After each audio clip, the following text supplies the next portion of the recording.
Today we celebrate our community. Coretta Scott King once said, "The greatness of a community is most accurately measured by the compassionate actions of its members." Our next guest certainly lives up to those words. She makes building bridges and bringing communities together a priority. Mayor Farrah N is the first and foremost a mother to 2 boys. She is a small business owner and was the first woman of color to be elected to the city council.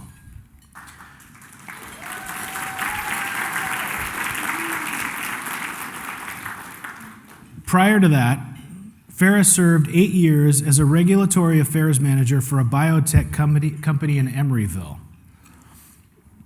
And for 4 years, from 2015 to 2019, she has served as the executive director for a local nonprofit, Newport Mesa Irvine Interfaith Council. Please welcome, actually, I'm not done, sorry. Got ahead of myself a little bit. Farrah has worked extensively with many community organizations in Irvine and Orange County. She has served on the steering committee of the Irvine Global Village Festival, is a community emergency response team volunteer with the Irvine Police Department, and is an active member of the Irvine Rotary Club. Rotary's here. She was also presented the Community Service Leader Award from the OC Human Relations Commission. She strives to ensure Irvine is environmentally and economically sustainable for years to come. Now, please help me in welcoming to the stage Mayor Farrah N.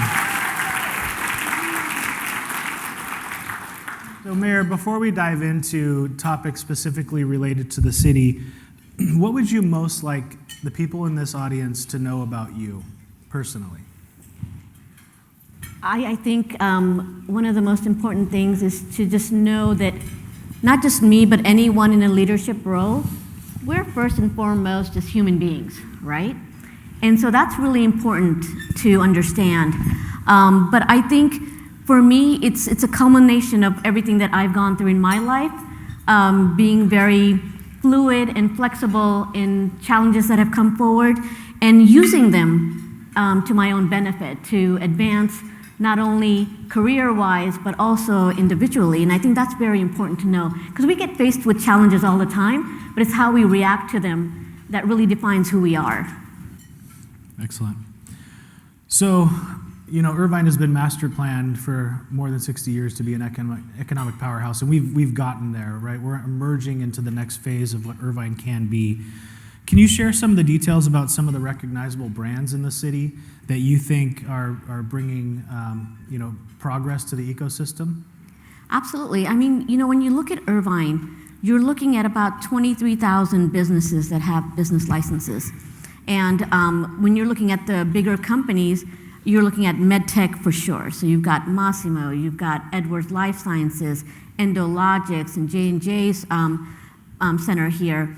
But then also you turn around and you've got Apple, you've got Google, Microsoft, you've got Amazon, and Mazda's here, and Bandai Namco. I don't know if you guys know, but they're the ones that developed Pac-Man, and they have transferred their headquarters from Santa Clara and El Segundo into Irvine. And so these are some of the few names, and I know I'm missing a whole bunch, but these are some of the few names that have recently really made an impact in our city. Yeah, I mean, there's that natural migration to Irvine. I think people, when they realize what we have to offer here, it's about 40% less to do business here than it is in the Silicon Valley. And so we've got expansion, but we also have migration of headquarters coming into Irvine, which is really exciting. When I was talking to the Bandai Namco folks, they were telling me when they basically told their staff that they were moving their headquarters to Irvine from Santa Clara, 30% of them were ready to move right away, because that's the value that we provide here in Irvine. Yeah. Not just your business, but the quality of life, the educational components. It's all right here. That's exactly right. And what we notice is that when individuals, professionals in those corporations, when they reach family formation age, they want to be here, because we're the safest city. We've got the best schools and the best quality of life. So that's really cool. We've worked together on some small business issues through the city with ribbon cuttings and business celebrations. Tell me your thoughts and the importance in your mind and the leadership from the city of the small business community, because we've talked about the Fortune 500s and all of those, but the small business community, the mom and pops that are here. Small businesses make our city what it is. It's the individuals, the families, the partners, the friends that are coming together to start something new. And then they're starting something new because that's how they're developing their income. But by providing those products and services, they're bringing community together. They're providing an outlet for people to get jobs. They're making sure that they're interactive. And I think small businesses is one of those areas where I think our state and federal governments have really failed. When it comes to disasters or pandemics or recessions, small businesses are the first to get hurt and the last to recover. And that's unfair. So we really need to do more. And I know our city has been doing a lot working with the Orange County Supervisors, District 3, to make sure grant money is coming into our small businesses. Right now, we're using some of our ARPA dollars to help small businesses as well. And you know that through our business reopening task force that we started during the pandemic, we made sure that we reached out to those businesses and kind of heard directly from them what their needs were. So it's really important for us to make sure that as we're celebrating big businesses, that we take care of the small business community as well. This mayor and the current city council did more for small business during the pandemic than any other city. I mean, it was really incredible. Immediately the mayor pulled together a task force, was looking for every possible dollar to be funded for companies in crisis. Really, thank you so much, Mayor, for the work that you did on that during the pandemic. It was really fantastic. And on the more positive side, whenever a business opens in Irvine, whenever we celebrate an anniversary in Irvine, the chamber takes the lead on putting that together, but the mayor and most of the city council never miss an opportunity to go and support those small businesses. So thank you again for that. That's really important. That's the fun part of the job. Yeah. Especially the Hello Kitty opening. That was fun. I know my that gosh, Tammy Kim is here. Councilmember Tammy Kim enjoyed that one. One area where Irvine has really excelled and become a hub for is direct patient care and healthcare. I mean, our healthcare, obviously we're sponsored by City of Hope today, but we have virtually every hospital system and healthcare system represented here in Irvine. It's really remarkable, the concentration of it, and it's impressive because we are also supported by our medical device ecosystem, which we have almost 500 companies just in Irvine that work on medical device. Ophthalmology capital of the world. It's really quite impressive. So talk about how the city views that as something to focus on and the benefit it adds to our direct patient care here. When we look at hospitals and medical centers, before I think the city of Orange was that hub that everyone was looking at. But right now, everyone's looking at Irvine because, you've got your Hoag, your Kaiser, you've got UCI Medical Center that's being built, City of Hope is here, Memorial Care, Providence, and so much more. And what that translates to is, one, we're bringing jobs into the city as these medical centers and hospitals expand. And two, we're providing the best in medical care to our residents and our region. And in terms of economics, when people are traveling into the city for their appointments or for their services, you're looking at them possibly staying for breakfast, lunch, or dinner. They're probably staying and shopping a little bit. They're filling up on gas. All of that sales tax comes right back to the city. So it's really a full circle of opportunity for the city to not only provide those needed services and those expertise, especially with City of Hope coming in, the research that they're doing in cancer is phenomenal. And so right now we're looking at it as us not only expanding, but also providing opportunities. Excellent. So you talk about bringing in jobs, high-paying jobs, well in demand in healthcare here in Irvine. Housing is a concern for all employers, not just the healthcare, but particularly healthcare because they're an emerging industry here. So including, being proactive that's at the city, we need balanced development, right? So a diverse housing mix. What's the city's view? What's your view on how we look at the housing mix, diverse housing mix, low income to CEO housing. What's the city working on? You know, we're working on a lot. So one thing I'll start by saying is, for the longest time, housing was such a taboo word, right? It was always about no more development, no more growth. And when you think about it, what exactly did we accomplish with those terms? Nothing.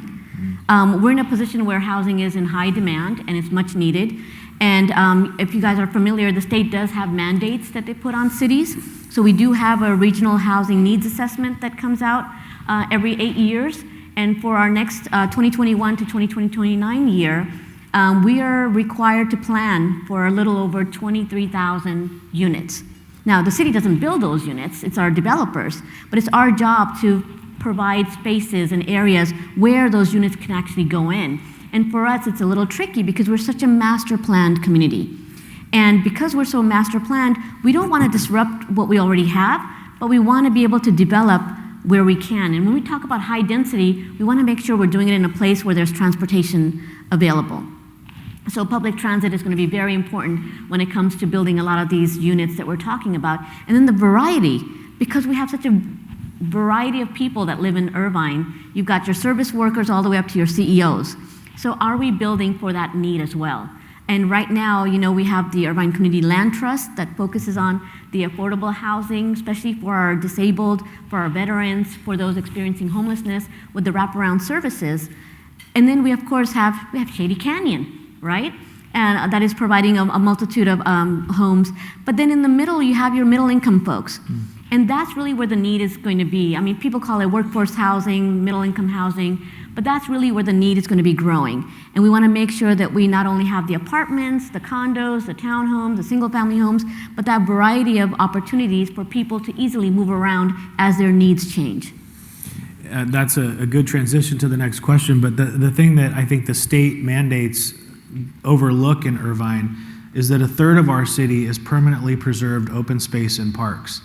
And so they see, and Irvine is big. Yeah. I mean, geographically, it is very big.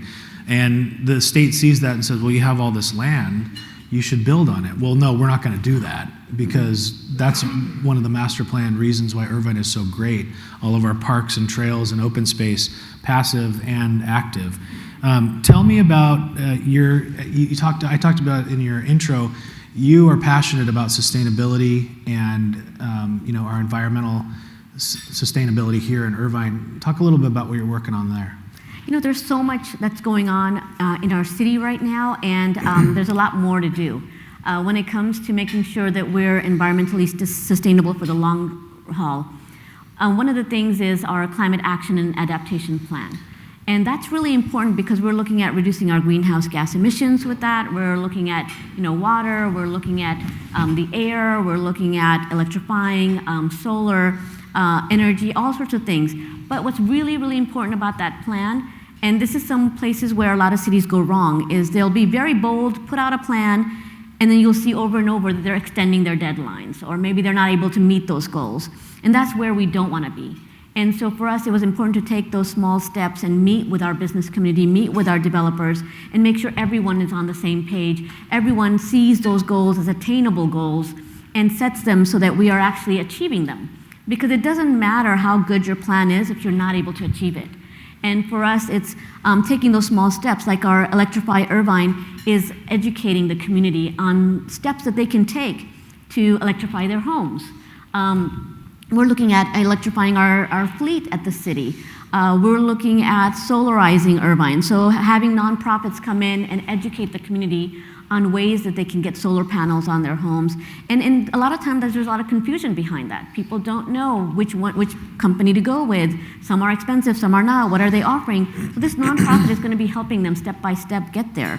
And I think that's really important. We were one of the only three cities throughout California that got $1 million grant, to work on our sustainability. And right now we've got people in individual neighborhoods that are lead captains for their neighbors to talk about ways to improve, make improvements within the home, within the landscape, and individual actions that we can improve on. And that's really what's going to take us to the goals that we're setting out for ourselves.